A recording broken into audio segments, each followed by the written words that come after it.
তৎপুৰুষায় বিদ্মহে বক্ৰতুণ্ডায় ধীমহি তন্ন দন্তি প্ৰচোদয়াৎ।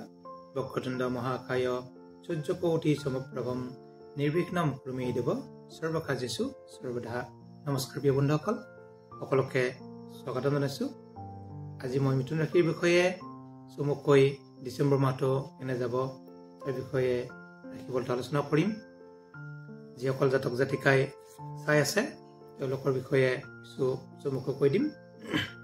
মিথুন ৰাশি, যিহেতু ৰাশিৰ অধিপতি হৈছে বুধ।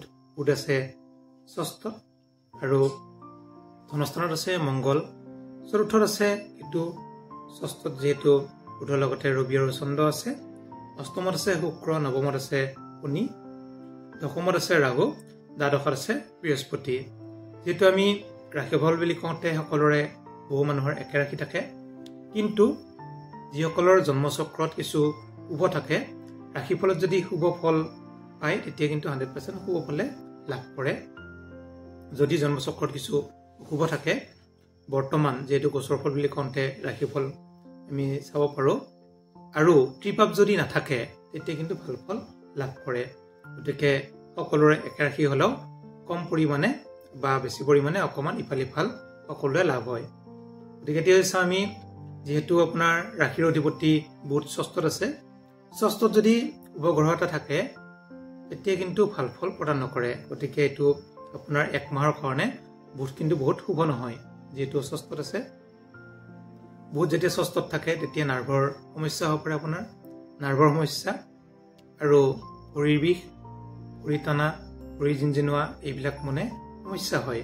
এইটো ষষ্ঠ বা অষ্টমত থাকিলে ষষ্ঠত বেমাৰ আজাৰবিলাক ষ্টাৰ্টিং হয়।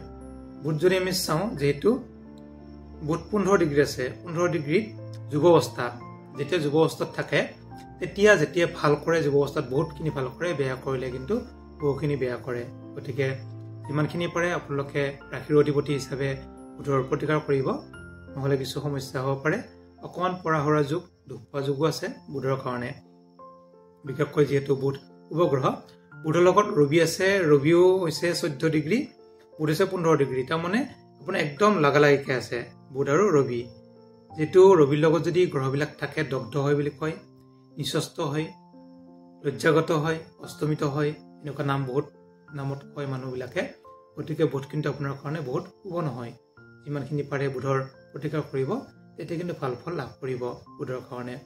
যদি আমি চাওঁ দ্বিতীয় পতি ধনস্থানৰ, ধনস্থানত আছে আপোনাৰ মংগল, অধিপতি হিচাপে চন্দ্ৰ। চন্দ্ৰ যিহেতু বহু সময় এটা ৰাশিতে নাথাকে, 54 ঘণ্টাৰ পিছত সঞ্চাৰ হৈ থাকে চন্দ্ৰ, গতিকে বিশেষ প্ৰভাৱ নপৰে। তথাপিও কিন্তু আপোনাৰ যিহেতু ধনস্থানত মংগল নিজ, গতিকে যেতিয়া ধনস্থানত মংগল নিজ থাকে আমি লগতে কৰ্মস্থানো চাম। যদি আমি চাওঁ, কৰ্মাধিপতি হৈছে শনি, কৰ্মত বহি আছে শুক্ৰ। গতিকে কৰ্ম হিচাপত শুক্ৰ অতি শুভ হ'লেও আপোনাৰ যিহেতু কৰ্মস্থানত মংগলে পূৰ্ণ দৃষ্টি দি আছে, গতিকে আপোনাৰ বেপাৰ বাণিজ্যত কিছু লোকচান হোৱা যোগ দেখা যায়, কৰ্মত কিছু বাধা দেখা যায়।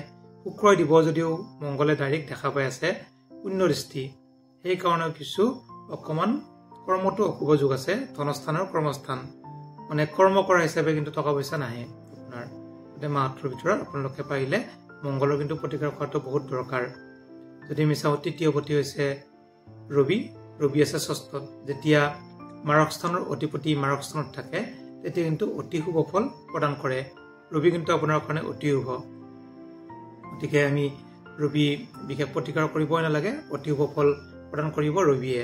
যিহেতু তৃতীয় পতি ষষ্ঠত, ষষ্ঠ পতি অষ্টমত, অষ্টম পতি দ্বাদশত, এনেকুৱা যদি থাকে আমি অতি শুভ ফল লাভ কৰিব পাৰোঁ। যিহেতু শুভ যুগ এটা হৈছে আপোনাৰ ৰাজযোগ, আৰু লগতে বুধায়িত যুগ হৈ আছে, বুধায়িত যুগতো আপুনি ভাল ফলে লাভ কৰিব।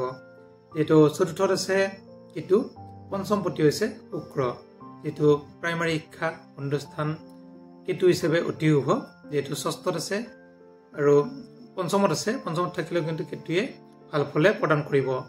যদি আমি চাওঁ উচ্চ শিক্ষা, উচ্চ শিক্ষাৰ অধিপতি হিচাপে শুক্ৰ, শুক্ৰ যিহেতু আপোনাৰ অষ্টমত আছে।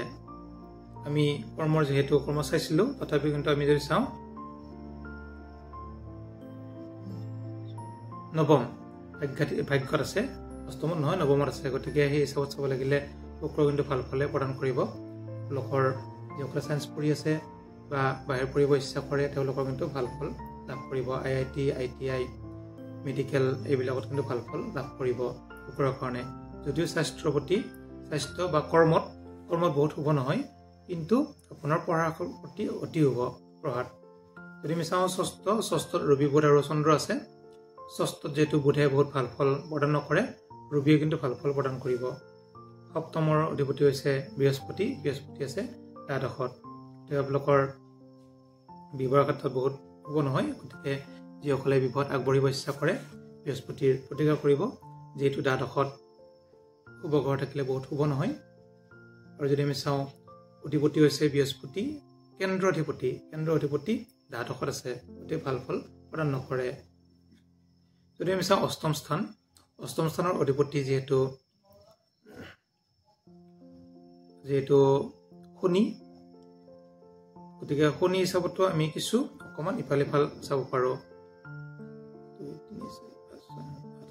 গতিকে অষ্টমৰ শনিয়ে ভাল ফল প্ৰদান নকৰে যদিও শনি যিহেতু স্বগৃহী থকাৰ কাৰণে আপোনাৰ অতি শুভ শনিয়ে কিন্তু ভাল ফলে প্ৰদান কৰিব শনি যিহেতু জগত আছে আৰু যেতিয়া গ্ৰহবিলাকে ভাল ফল প্ৰদান কৰে অলপ বেছিকৈ প্ৰদান কৰে বেয়া হ'লে কিন্তু বেয়া ফলে প্ৰদান কৰে গতিকে আমি যদি চাওঁ এতিয়া কৰ্ম আপোনালোকে যিসকলে বাহিৰত কৰ্ম কৰি আছে তেওঁলোকৰ কাৰণে অতি শুভ যিহেতু শনিয়ে কৰ্মফল তথা শনিয়ে আপোনালোকক কিন্তু ভাল ফলে প্ৰদান কৰিব যদি আমি চাওঁ ৰাহু যিসকলে প্ৰেছত কাম কৰি আছে প্ৰেছ বেংকিং লাইনত থাকে তেওঁলোকৰ কাৰণে অতি শুভ ইনকাম যদি আমি চাওঁ ইনকামত আপোনালোকৰ কিন্তু কৰ্ম হিচাপে ইনকামটো অকণমান কম প্ৰথমতে কৈছোঁ ধনস্থানটো বহুত শুভ নহয় গতিকে কৰ্মস্থানটো আপোনালোকক অকণমান চাই চিতি কাম কৰিব অলপ শত্ৰু বৃদ্ধি হোৱা যোগ দেখা যায় ৰাহুৰ কাৰণে গতিকে এইখিনি যদি আমি চাওঁ কিছু অকণমান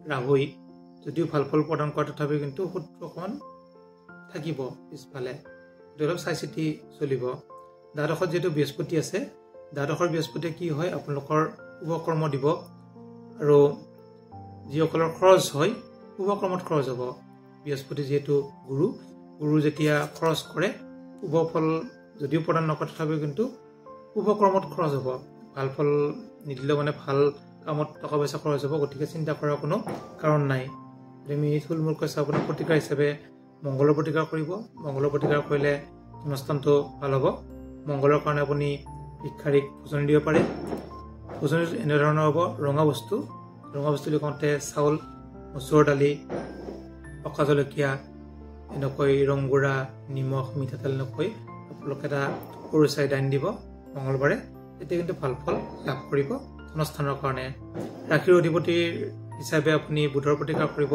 বুধ যিহেতু আপোনাৰ ষষ্ঠত আছে আৰু অষ্টমত যিহেতু শুক্ৰ আছে তেনেকুৱাকৈ চালে ৰবিৰ আপুনি প্ৰতিকাৰ কৰিলে বা বুধৰ প্ৰতিকাৰ কৰিলে ভাল ফল লাভ কৰিব আৰু যদি কিবা সুধিবলৈ থাকে আপোনালোকে সুধিব পাৰে যিসকলে নতুনকৈ আছে মোৰ চেনেলটো ছাবস্ক্ৰাইব কৰি থ'ব আপোনালোকক ধন্যবাদ জনাইছোঁ